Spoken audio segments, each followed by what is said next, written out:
With the kind of humidity we have in Alabama, temperatures in the mid to upper 90s are uncomfortable. This weekend saw power consumption go up, and outages at power substations go up as well. A half dozen substations were on the blink for various lengths of time. The problem isn't too much demand on the system, just a more sensitive system, sensitive to the year-round culprits like weak breakers, old switches, even things like squirrels, birds, and tree limbs. In the cooler months when the demand is down, a squirrel may fall victim to the power line he's nibbling on, but he won't do anything to the breaker on that line. But when the demand is up and more power is running through that line, both the squirrel and the breaker may trip. But we have automatic closers on them so that after a few moments it'll automatically try to reclose itself, and if whatever caused that trouble is then gone away, it'll come back on automatically.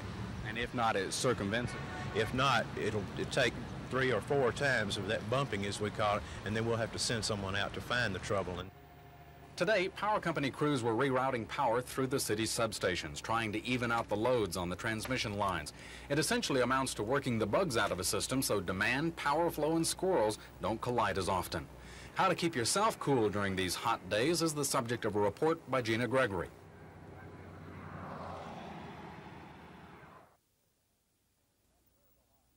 Been terrible hot. We're in the middle of a heat health alert. You can almost cut the air with a knife. It's so thick and humid. It just knocks you in the head when you come out of the building. I don't really like it. The Public Health Department has issued the alert for South Alabama, including the Montgomery area. During these sweltering days, certain safety precautions should be taken to avoid heat exhaustion and, worse, heat stroke. You have to keep yourself well hydrated. If you're starting to feel exhausted, you sweat a lot, and you haven't been taking in proper fluids, then your body will get behind and you'll have results from that. You'll feel very weak, you may feel nauseated, you may get heat cramps.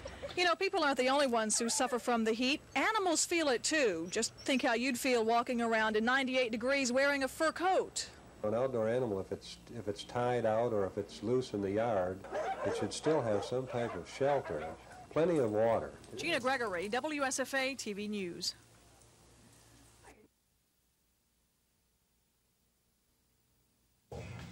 우리 금성사하고 아라바마 주에 있는 실업인들하고 Business and y'all's economy. 주마 제품 뭐 어디가 좋으니까 같이 나가면 참 좋겠다.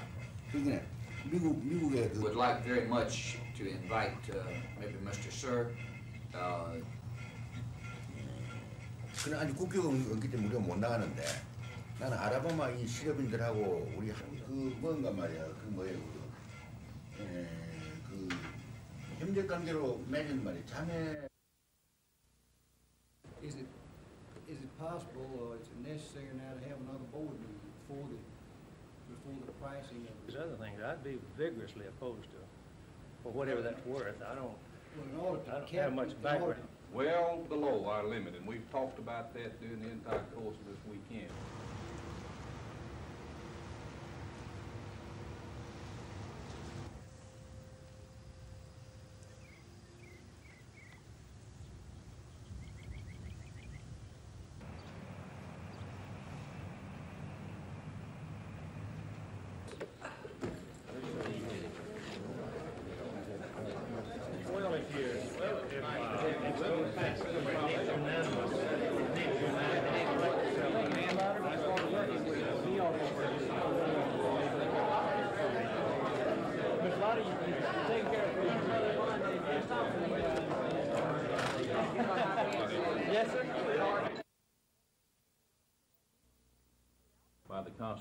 At the outset of the meeting, trustees gave swift, unanimous approval to a $16 million bond issue to pay for campus improvement projects, the major portion of which will go toward renovation of the university's heating and air conditioning plants.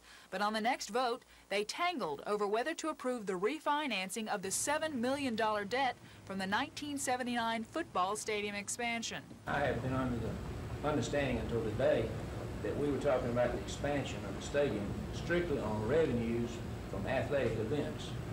The TV coverage, the gate receipts, whatever you have, but not student fees. Several trustees expressed concern over using $400,000 in student tuition fees to pay for the 1979 stadium expansion. Those in favor say aye. Aye. opposed? No. The vote was 4 in favor, 2 against, with 2 abstentions. But an hour later, after trustees were informed by the underwriters that the bond counselors wouldn't refinance with a 4-2-2 vote, the trustees agreed to vote again. Aye. Any opposed? Ayes have it. Although the trustees voted unanimously the second time on the 1979 stadium debt, several made it clear they wouldn't agree to using student fees to pay for the east side expansion, for which construction bids will be opened in July. I'm all for it if it will pay for itself, but if we're talking about something that'll be subsidized with money that might be available for these other things, I'd be vigorously opposed to it. Lisa Walsh, WSFA TV News, Auburn. In order to get that $8 to use. Madam President. Oh, I'm sorry. Go ahead, Mr. Davis. What, nothing else to do. But it's the money we're talking about. Right, if you read the last paragraph, it says, be it resolved, but to properly qualify, we have to have a resolution, an enabling resolution. Wilson, attorney for JWS, clean up one for District 4 and, Liquor license by JWS, Montgomery, Alabama, Montgomery Incorporated, doing business. next week, Goodwin, Morning View, Danley, Bellingrad, Trump, Long Road, School, and Culver. Statutes quoted by Justice Rehnquist was passed the same year that the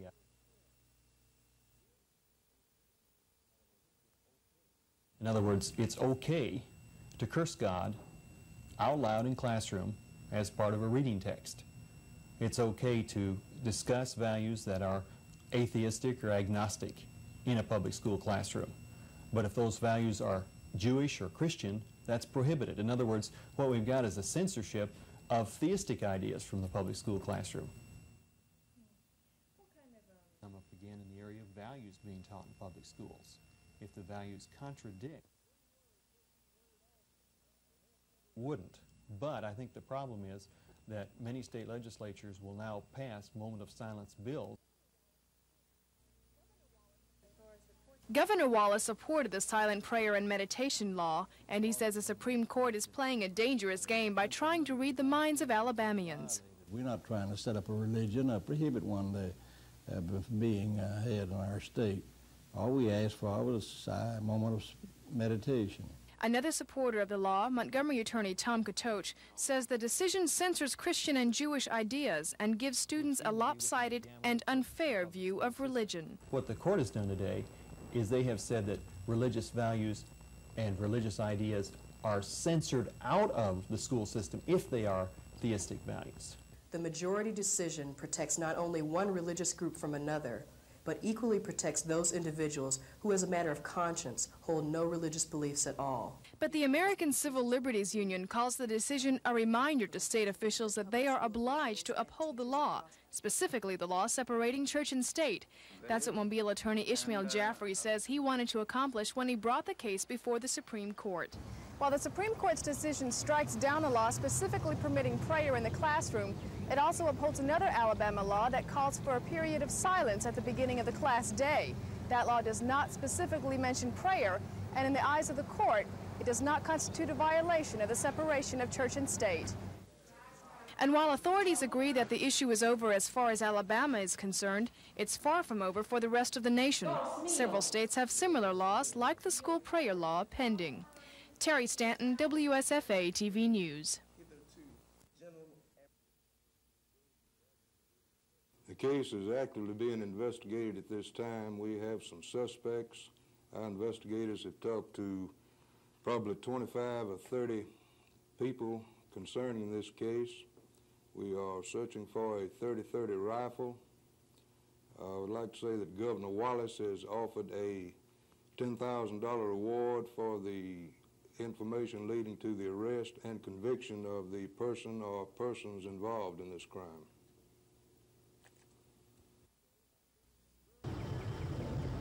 During an average day, about 30 million gallons of water is pumped into the Montgomery water system through pumping stations like this one.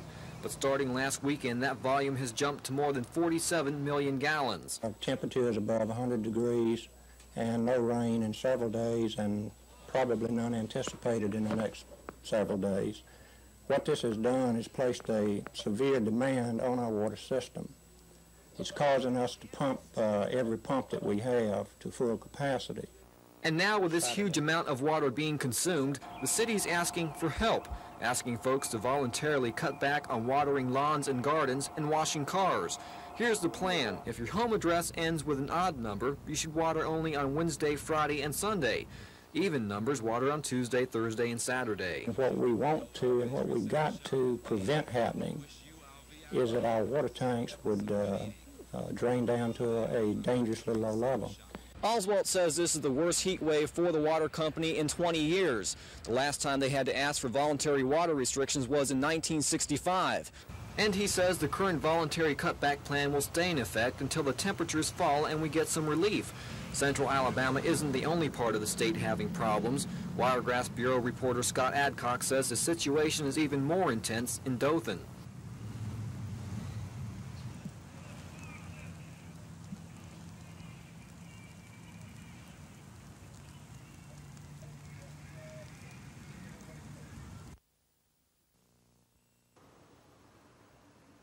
As you can see, afternoon temperatures in Dothan were well above normal again today, and the hot weather is putting a squeeze on the city's water department.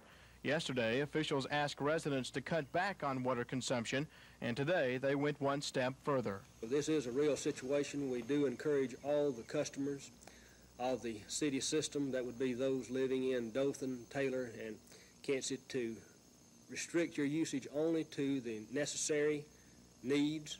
As far as any outside watering of lawns, washing of cars, we request that you discontinue this until notified otherwise. Yesterday, Dothan experienced an 8-hour water shortage, which meant headaches for the city's fire department. I had alerted the officers on duty to contact the outlying areas that have the tank trucks in the event. Now, had we had an industrial fire, we would have probably been in deep trouble. Officials say there is no real emergency at this time and feel cooperation among residents can solve the problem. Kilgore says plans are underway to increase Dothan's water storage to 3 million gallons per day. However, those storage facilities will not be in operation until next summer, so Dothan residents may be asked to conserve even more water over the next few months. Scott Adcock, WSFA TV News, Dothan. Question the application of the formula to have in the future. And change small on that. The company started out with saying that we could live with 1.5%. 0.8%. So while they had the potential under the formula, should be this final insurance policy to put 8. We would want the 10% across the board cap net period increase. Okay, and you cap on 2.5 years, same.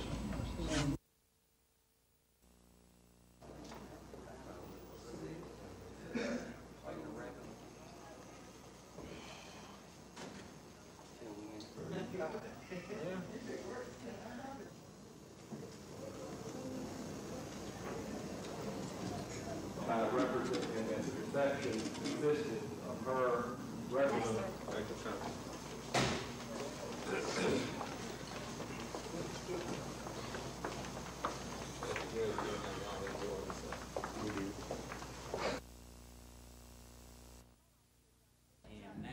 Loan officer John Herzog had some encouraging news for Arthur and Mary Virginia Fokakis. Tomorrow, interest rates for home loans will drop from 12 to 11.5%.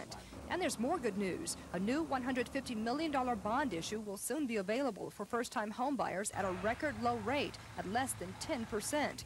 That makes the job easier for real estate agents who've been busy lately. Statewide business all year has been booming. Home sales increased nearly 12% during the first quarter of '85. Will be a very good year, and now's the time to buy a home. Since March, mortgage interest rates have been coming down.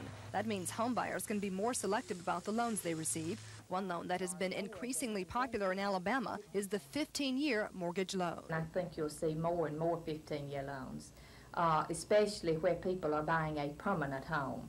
They'd like to see, you know, being able to pay for it by retirement or in their lifetime. And when the bond issue opens this summer for 9.75% interest, Ms. Jeter expects chaos, utter chaos. Kim Davis, WSFA TV News. Which is a lot of money. It's a lot of loans.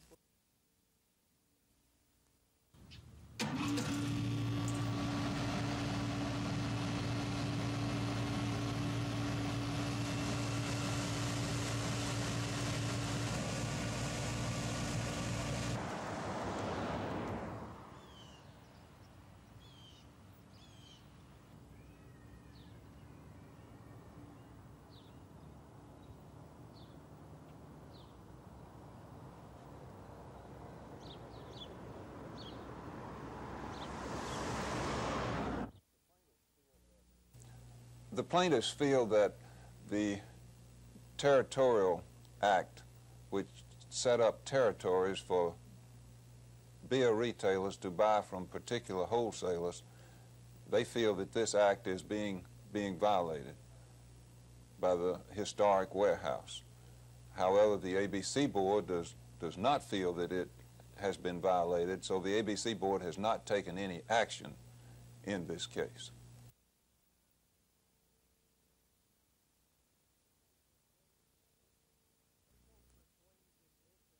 There's no persuasiveness in silence, and to me, I think they are strained too far, and this went far too beyond what even our founding fathers originally conceived of when they were worried about a government-imposed religion on the people. What effect will this have on a push for a constitutional amendment? These baby chicks are 1 week old. They can tolerate the 100-degree weather much better because they're getting used to it. Their bodies don't produce as thick a feather cover, and they're generally more resilient. It's the 7-week-old chickens that suffer most. They have to be constantly fanned and misted to protect them from the heat. There's only so much you can do, and we feel like the optimum is about 100 degrees, and depending on the humidity, and if the humidity is high along 100-degree weather, it's they just can't stand the heat. This weekend was too much for several million 5- to 7-week-old chickens in Alabama, Georgia, North and South Carolina, and Mississippi. They died from heat prostration, despite the technological breakthroughs developed when a similar heat wave killed millions of chickens in July 1980 and August 1983. The short-term effect is the death of millions of chickens that would have ended up in the grocery store within the next week or two. But the long-term and more devastating effect is the death of breeder chickens, chickens that lay eggs that keep the volume of chickens up. We feel it for several months due to the lack of eggs to hatch and the slow growth in the broilers. It takes a while. It's not an overnight, it don't clear up overnight. Poultry production is an 85 million chick per week business. A 5 to 10% loss like this weekend can be devastating to the continuity that makes the business successful. And here's where the effect will ultimately be felt. It's too early to tell how much chicken prices will go up, but some increase is expected. But until this year's chickens naturally acclimate to the hotter weather, there'll be a direct correlation between the thermometer and poultry prices. Chris Grimshaw, WSFA TV News.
placed at the home.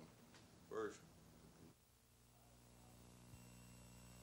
I have decided to accept the recommendation made by the Enterprise Planning Commission concerning distances between businesses selling alcoholic beverages and public and private schools, churches, YMCA, or public playgrounds to safeguard our city's treasury from any possible loss of public money due to distance suits.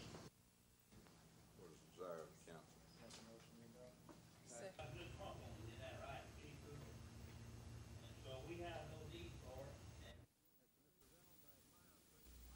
As to Mr. Reynolds, I admire a person of high principle and courage.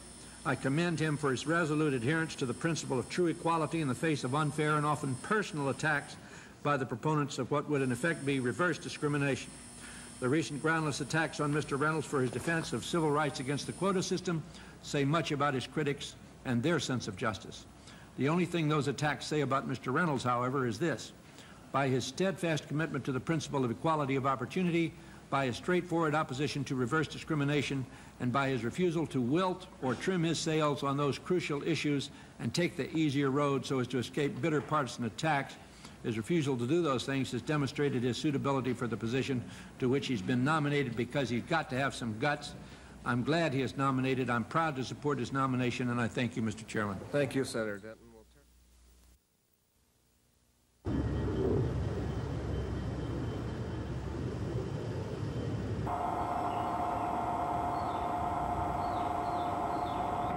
You already had it going.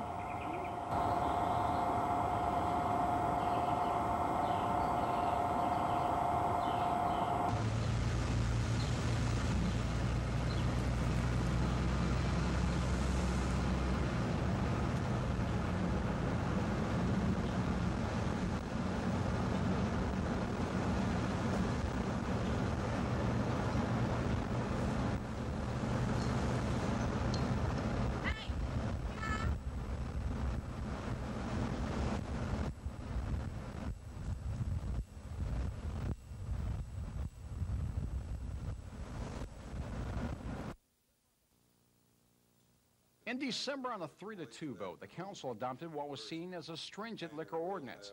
It sets a 600-foot buffer zone from churches, schools, and playgrounds for off-premise sales and a 1,000-foot distance for on-premise sales.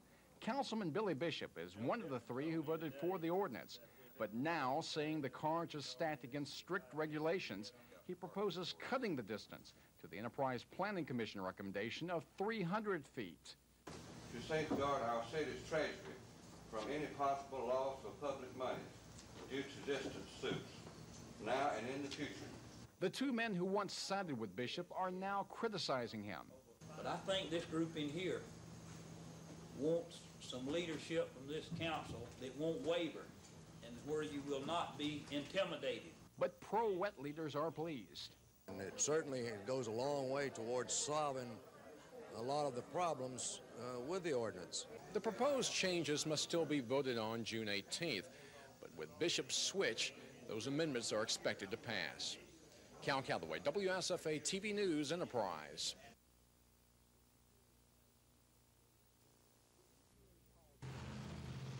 The EPA's policy to give state and local agencies more leverage in regulating their own environmental problems is going slower than originally planned. So this week, the agency announced their new national policy, which they say will speed up the federal, state, and local partnership and regulatory power. What they're attempting to do is to let the states use their state authority to regulate some specific hazardous air contaminants. In essence, what they'll do is will determine this contaminant probably warrants attention first. They'll provide some background information to the states, and then the states, using their state authority, will decide what level of control is appropriate.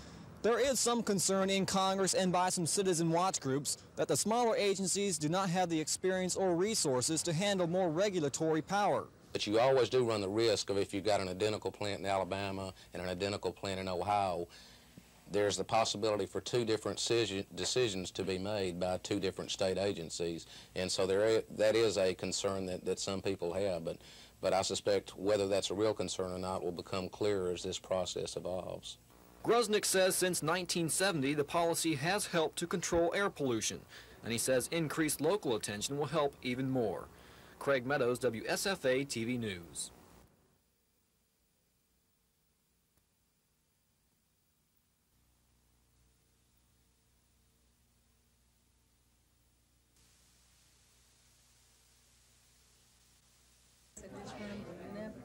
There's no point in getting so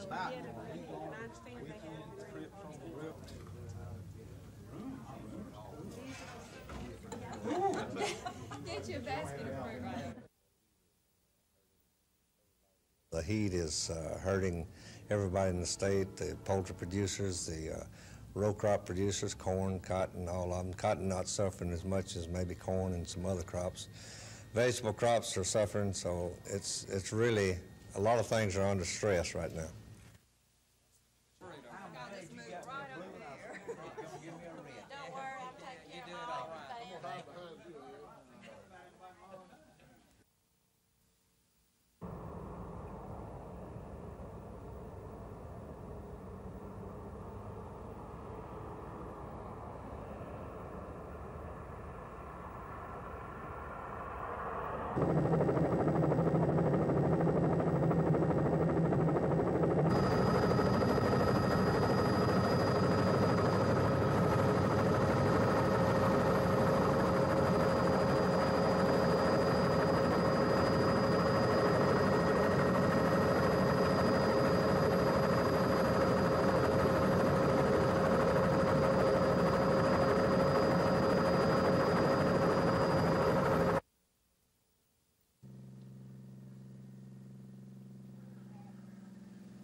The Dothan case isn't the only one securities officials have their eyes on in South Alabama. They've been busy for the past 2 years. During calendar year of '84, we indicted 7 individuals. We also convicted 9 individuals during '84. During 1985, the first 5 months, we've indicted 3 individuals, and we have already convicted 1 individual for securities violations. I would say that the 2 most significant cases that was investigated and resulted in convictions was the Disco Jeans case, which involved the investments promising 25–30% return per month to finance purchase and resale of factory second blue jeans. Bob Prince says the other case involved a longtime confidence man who'd never been caught and a former circuit judge who was sent to prison.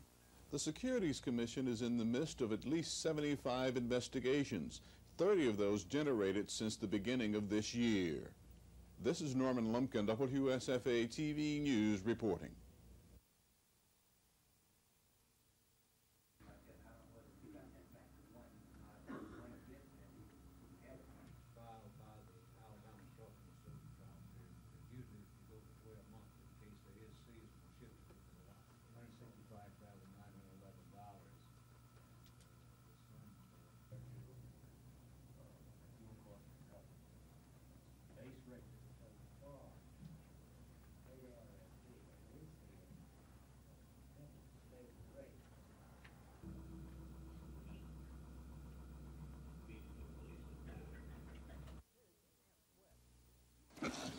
Pigs can't sweat, which to you and I is the body's natural way of fighting off heat. And with temperatures above the 100-degree mark, pig producers are now starting to regularly water their pigs. They fight, these out here in the pens fight if the water is not turned on. You can come out and they're just, you know, they're hot, they're lathering at the mouth, their tongues are hanging out, and they need to be cooled off. At the Baker Farms, the greatest concern is for the sows, who are now delivering litters. Their body is under extreme pressure anyway because of the labor process, and then they just get very hot, and you have to be careful in cooling them off. Other livestock producers are worried too. While cows have the sense to hide from the sun, the grazing fields are browning. That means less nutrition and a slower fattening process, particularly for calves. Hay is one alternative, but that depletes the winter stock. Produce farmers aren't safe from the heat wave, but Davis Henry is a lucky farmer. He has a massive irrigation system that pumps more than 500 gallons of creek water per minute to his more than 100 acres of corn. But it is an expensive proposition since he burns more than $60 worth of fuel a day, keeping the system running 24 hours a day. I believe as long as we keep the irrigation going that we'll make a crop. But without the irrigation, it would be very questionable. With the heat wave expected to last into the weekend, farmers are also depending on prayers and patience to help them. Chris Grimshaw, WSFA TV News.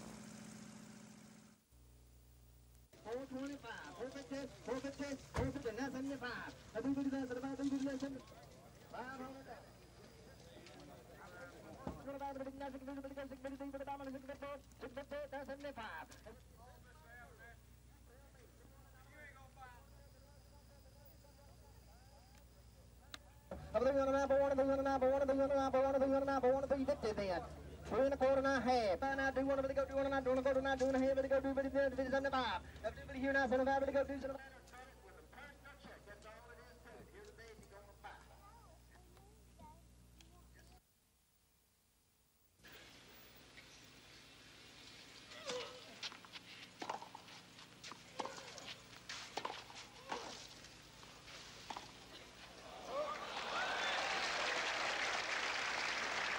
Guns up.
Égalité.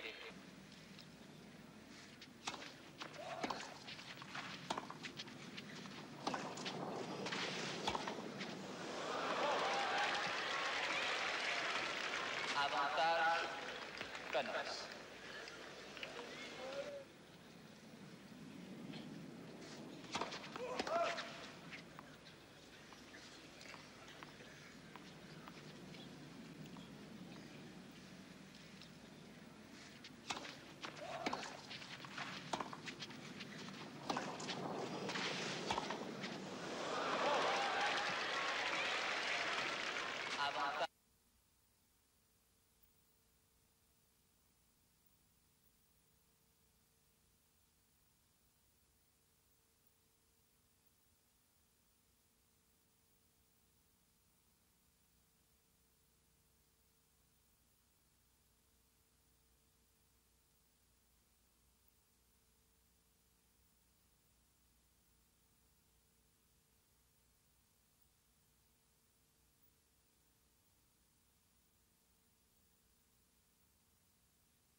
Third inning at Wrigley Field, Atlanta's Rafael Ramirez tags Scott Sanderson, and Davey Lopes misplays it in left. The ball ricochets off the ivy, allowing Ken Obergfell to score, followed by Bruce Benedict. It's 2-0 Braves.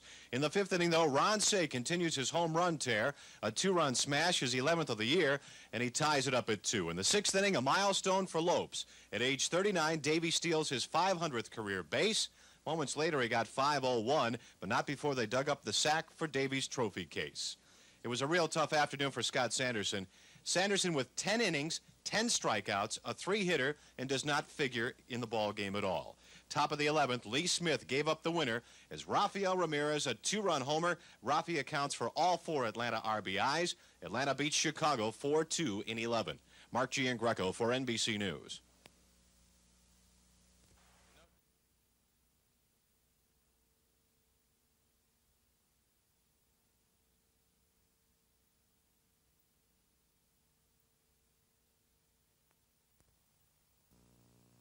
What coverage does this type of suit have? Anybody know? Joe Pittman told me the type of answer you get on any insurance letter that they were not going to come. Motion and second. All in favor say aye. Aye. All opposed. I know that Mr. Bishop and other members of this council have been badgered by individuals and by the press in spelling out what's going to happen because we've got a lawsuit filed against us. Parking ordinance. Any questions, Fleming? Opposed. Ms. Thompson? In favor. Lester in favor. Mr. Murdoch? Opposed. Mr. Bishop? Aye.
State agents say John E. Britton, a state dock supervisor, used docks workers to build a boat while on state time.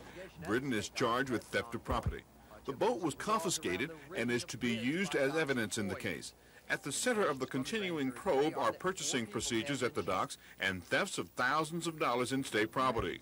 Mark Montiel is one of the prosecutors in the case. He says there's more to come. We're investigating other matters at the state docks along with the Department of Public Safety and the state examiners. And we intend to present additional evidence to the Mobile County Grand Jury in June involving kickbacks and bid rigging and other theft of the taxpayers' property. Officials familiar with the case say one defendant has already been sentenced in a case involving $57,000 worth of concrete charged to the docks, but that was never delivered.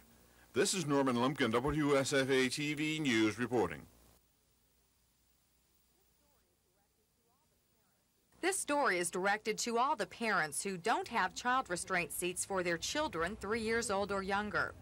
As Montgomery police cruise the streets looking for speeders and reckless drivers, they will also be looking for you. Police are cracking down on parents who drive around without strapping their little ones in a child seat. Officials say it's for your own good.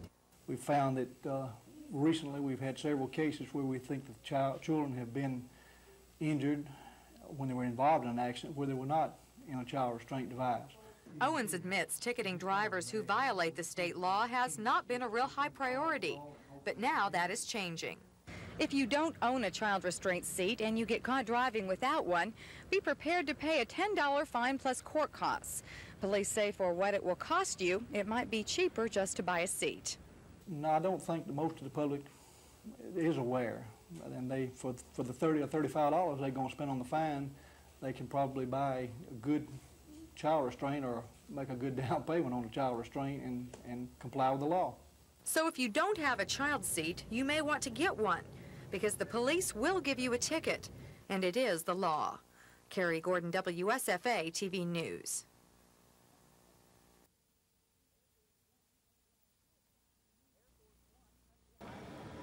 Air Force One touched down shortly after noon, and the president was whisked away to a private reception where Alabama Republicans had paid $500 a head for the honor.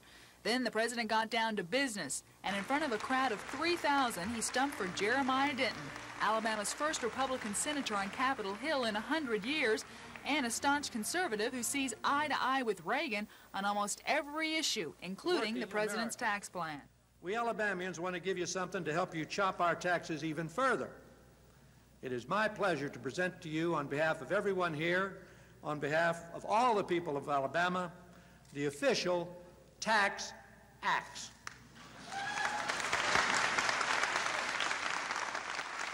In the Bible Belt, and knowing Denton's stance on school prayer, Reagan was quick to point out his position. We still have an uphill battle before us.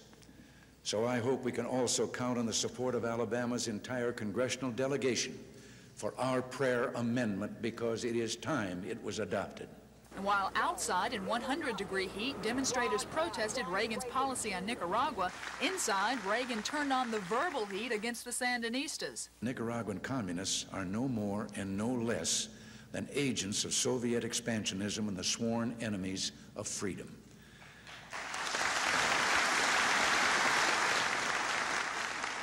The president was interrupted by applause 17 times during his 20-minute speech. State Republicans hope the momentum of today's huge fundraiser will carry over to the grassroots, encouraging Republicans to run in local races where currently their strength is severely lacking. Lisa Walsh, WSFA TV News, Birmingham.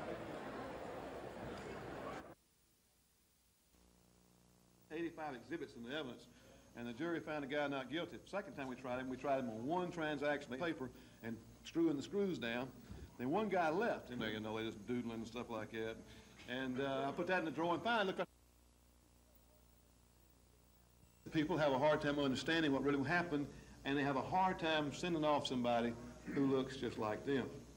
And people are more concerned most of the time about street crime.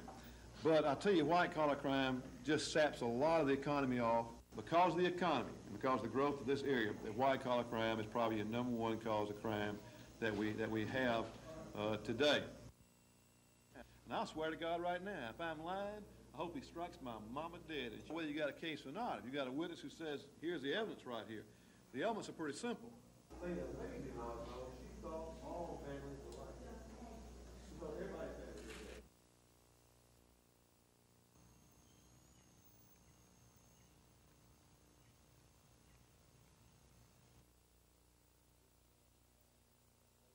We can now supply the basic needs. The outside watering is what creates the problem. There's plenty of water in the system. Our problem is supplying all of it at one time. We have adequate pumping and storage for a 24-hour period, but this is an average.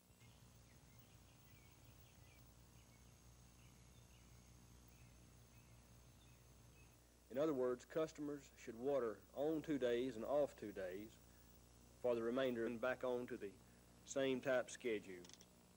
In other words, on 2 days and off 2 days.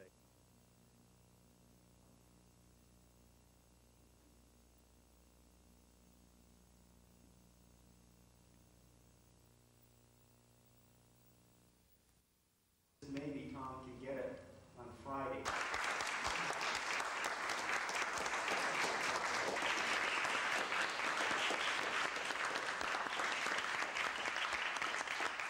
By a Public Service Award to Douglas J. Watson. Sewer privatization project, which is only one of two such projects. Permanently impaired, but there are no human exposures. We've gone down and done interviews in the area and haven't found any cases of human exposure. There's the possibility of some cattle being exposed, and those are going to be under observation, and no pets exposed. So we do feel lucky in this instance that we had a minimum of exposure to this case. It's terrible. We've had numerous public response to this clinic so that we can feel a little more comfortable that they're all so conscious of it. We're so educated about rabies, but in other countries, rabies is still a problem. I think the quicker we can dispose of this, let me take just a brief minute, Senator, to tell you what the Rules Committee plans on doing. Charles Weeks, Jr. And I think that's human nature, that any time you lose. Propped up on the couch, not doing it. That it is unethical and illegal for any state official to charge the state for expenses when those expenses have already been paid by a private organization or by anyone else. We have asked the Ethics Commission Of the amendment of the Constitution, and then goes on to pass a bill that's drafted in that manner that talks about an election in the future if we didn't change anything else, at least. I believe in the philosophy to err is human, to forgive is divine. This person could have made a mistake. This is the check from Montgomery Relief for a total of $354, I believe it is, without my glasses. Yeah. And it's for the Adam Foundation, and it's a pleasure to do it. It's our pleasure. Thank you, sir, very And we much. thank you. And Central Bank. Well, when it was posted on the board that there was a pond for Adam, speaking for my own personal self, I'm always ready to help any small child in any way I can. And I'm sure a lot of other guys feel the same way. Were you surprised or pleased? well, thank you much.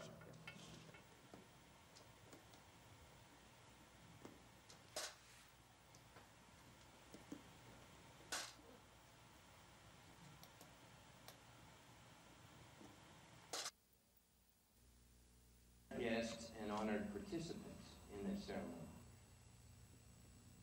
Your responsibility And therefore, my here on the diplomas that are being awarded today, I think you have demonstrated to reach this point, and what you will learn when you apply the lessons that you've had.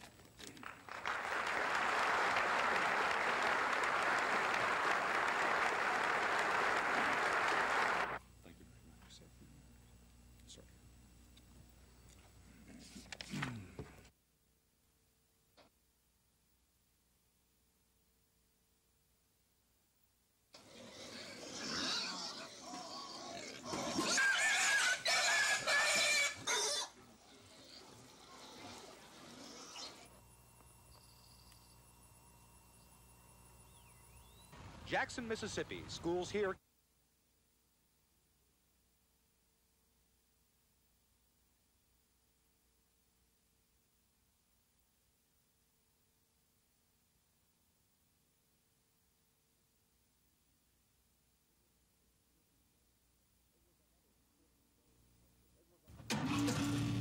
It was another scorching day in parts of the South. Yesterday, that created a record-high electricity demand. Still, the people were out, learning that this kind of heat produces unusual effects. For Chuck Freeman, it means an odd phenomenon at his Montgomery gas station, vapor lock. Well, the gas is cool in the ground, and when it rises up and hits the hot pumps, it vaporizes and slows the pumps way down. Is it a big problem? It gets worse in the later afternoons when the temperature gets hotter, but it's not real annoying yet. At the ice house, this kind of searing heat is a blessing and a burden. It definitely means ice sales, but it also means trying to keep up with a record demand for 96,000 pounds of ice a day. And some of his customers are a bit out of the usual. Some cement plants are having to pour as much as 600 pounds of ice into each truckload of cement to keep it under 90 degrees, a requirement for fast-setting concrete on high-specification jobs. People working in the sun are having to be particularly careful. At this house fire in Montgomery yesterday, one fireman suffered heat exhaustion and was hospitalized overnight. But there is some relief in sight. Forecasters say the high-pressure system bringing us this heat wave should weaken in the next day or two. That will make room for the cold front in the Tennessee Valley to move southward and drop temperatures perhaps as much as 10 degrees in the next several days. Chris Grimshaw, WSFA TV News. What would that mean for Auburn to go, and are the possibilities good? Well, I think it would be a great honor to go. I think it would mean you would be one of the top teams in your conference. They're only going to pick one, as I understand, and should we be the one, it would be good for the confidence of our kids, the people to think that we are one of the better teams in the conference, and also with a chance to go to New York and also a chance to win a prestigious tournament this time of year would be great.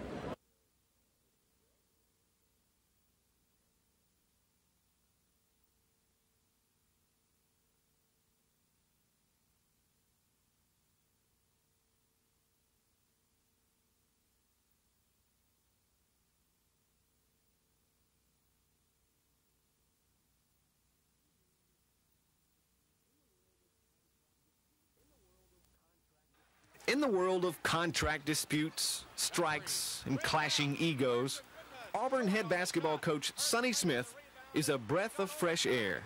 He's a colorful, outgoing person who's not afraid to be different, not afraid to be himself. And unlike so many others, Sonny's always been able to keep the sport of basketball in perspective. You know what? Basketball to me is still a game. I don't think that I've done anything extremely great, or I don't think I've done anything extremely bad. I just feel like a guy that's working at his job and trying to do the best that he can. Last basketball season will forever be remembered as a storybook season for Sonny and his team. The underdog Tigers stormed out of almost nowhere to capture the SEC tournament, and they made it all the way to the final 16 in the NCAA tournament. Of course, last season also included Sonny's highly publicized resignation and then unresignation. One of the main reasons he chose to stay on at Auburn was his team. Perhaps a rarity in this day and age, Sonny feels a genuine love and camaraderie with his players. He coaches more on a friend-to-friend basis. You hit those free throws, you made those clutch shots, you did the things you needed to do. You didn't block out, but we won. Don't worry about it. I think sometimes you're afraid to show that. I think people will look on it as a weakness, like my players calling me Sonny. I think somebody would say that that's a lack of discipline. I thought we had great discipline on our team, and I thought we had better discipline after they were able to call me Sonny, and after they showed the expressions of feelings toward me that they did, and me towards them. One of the most overemphasized things in sports is the distance that coaches has to put between he and his players. I think that's a thing of the past. With the exception of graduating senior Kerry Holland, Smith will have his entire Cinderella team of a year ago returning intact to give it a try one more time. A great team is not just satisfied with this now. That's right. Hey, fellas, let's don't be satisfied with this sucker. Let's go get a nut. Yes. And with Sonny Smith in charge, they just might. You might be the finest group of people I ever been associated with. I'm kind of happy I met you. Bless your heart. Let's pray.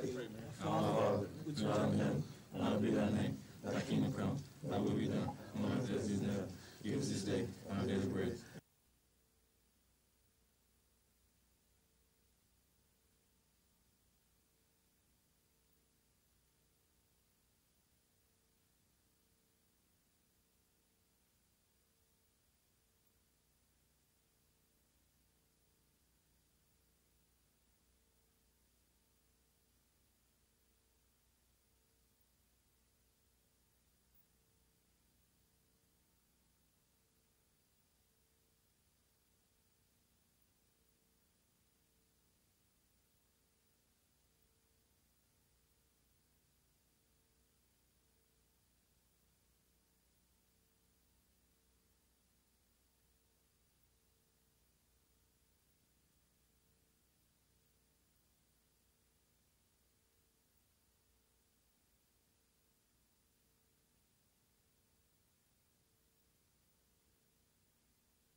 The Celtics were up by 1 at the half. Kevin McHale with an 8-foot hook shot getting 2 of his 28, and the Celtics led it by 5.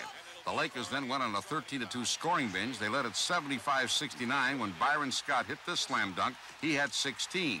The Lakers extended their lead to 7 points early in the fourth quarter. James Worthy got a good bounce on a 10-foot turnaround, getting 2 of his 16. But Larry Bird had a hot fourth quarter. He scored 26 all told, and the Celtics were up on top 99-96. Then it was Kareem Abdul-Jabbar with a skyhook to give the Lakers a 102-99 lead. Kareem with 21 points of the game. The contest was tied at 103 when Danny Ainge beat the 24-second buzzer. Boston by 2 with just 33 seconds left. The other end of the court, Kareem missed the shot. Magic was there with a rebound, scoring 2 of his 20, tied the game at 105 with just 19 seconds left. Then it was the Celtics' turn, and it was Dennis Johnson to Larry Bird, back to DJ. He let it fly with just 2 seconds left. Boston beat the Lakers 107-105 to tie the series at 2-2. I said the shot was just there. I guess the best thing about it is that I knew I was playing well, through most part of the game. So the shot didn't really, it means a lot or whatever, but I didn't hesitate on it to take it or so. This team has dedicated itself to defend this crown, and we're going to go out there Friday and play our hearts out to try to get that, go up, that extra game on them here. Stu Nahan for NBC News.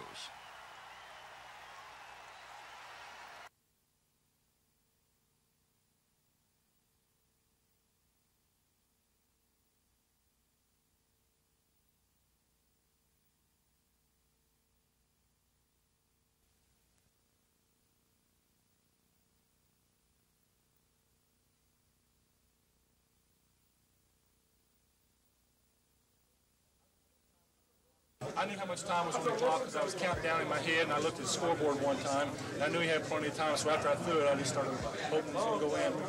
This team has dedicated itself to defend this crown, and we're going to go out there Friday and play our hearts out to try to get that, go up, that extra game on them here. This is a great win for us. This was a must-win, and we just went out there and we did whatever it took to get it, and everybody just, down the stretch played great. The guy hit it right at the tick. We played very, very good defense. We even had a hand in his face when he let it go. So the shot dropped. We just had a real tough time putting the ball in the hoop. Everybody did. And, they improved their defense, and it had its effect.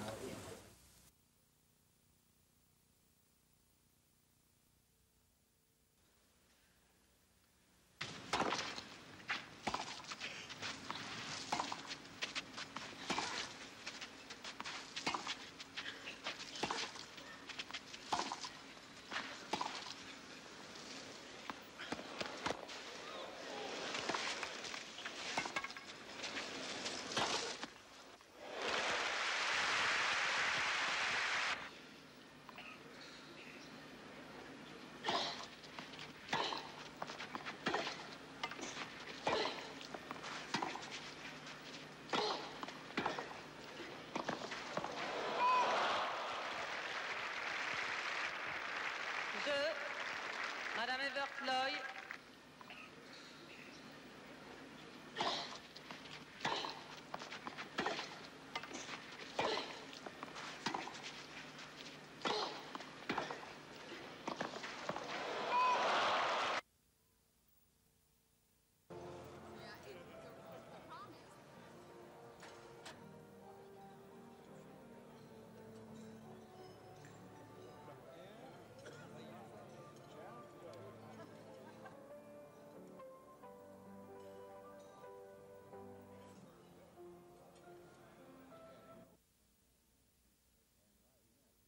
And right now, if you take the number of students that we have and then look at what proportion of those will go on through advanced degrees, in the late 1990s, we probably won't have enough people with advanced degrees to replace those faculty who are retiring in our colleges. So it's a long-range problem for our universities as well.